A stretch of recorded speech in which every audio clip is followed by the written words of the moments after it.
All right, the biggest coaching domino has fallen as the New York Giants have made official their hire of longtime Ravens head coach, Super Bowl champion John Harbaugh. We're going to talk about what that means for the Ravens and the Giants, talk about what it means for the overall coaching carousel league-wide, and localize it to the local professional football team in Tennessee. All that and more on this episode of Eki Sports. It's time for the intro.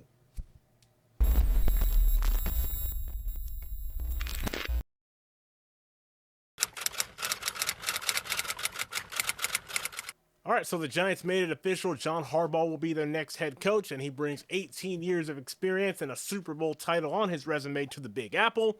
And of course, we're going to talk about what it means for the Giants going forward. There's one big plus for the Giants, and it's probably why John Harbaugh found this job the most attractive of all of them that he was interested in.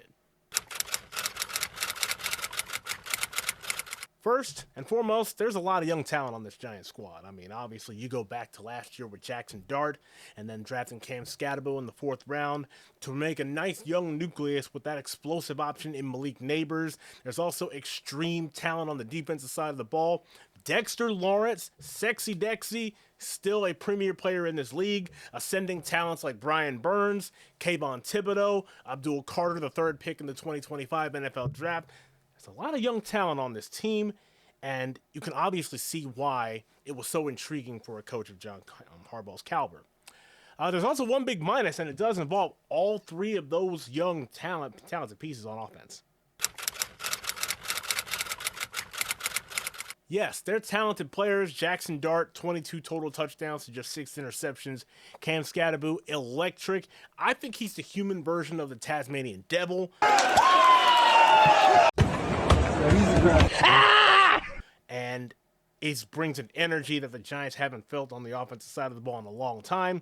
But here's the big problem, and something that John Harbaugh is going to have to contend with as the head coach. All these young guys are hurt.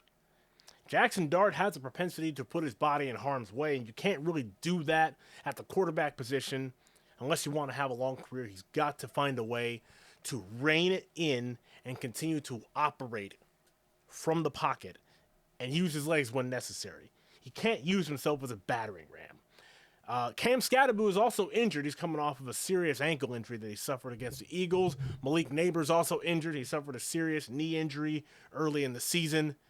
So while they're young and talented, they're also coming off of major injuries. So it's something worth monitoring as we approach 2026.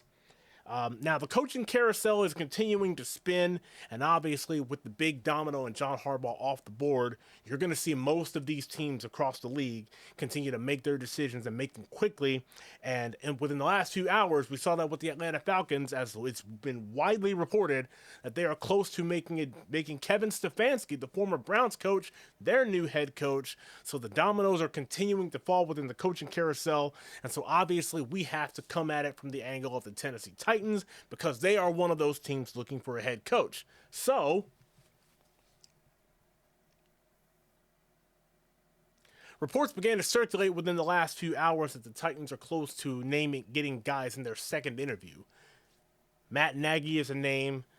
Kevin Stefanski was a name before he made the decision to join the Atlanta Falcons. And Mike McCarthy is also one of those people receiving a second interview. Now, I expect that list to continue to grow. Obviously, with what happened today in Seattle, Robert Saleh is probably available.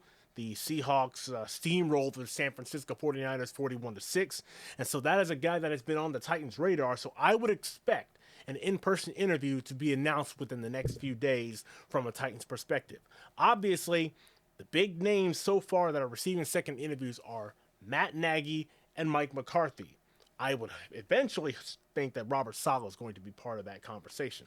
But ultimately, it's about John Harbaugh, and it's about the New York Giants, and it's about how he's made a choice that I think could benefit both sides of this equation.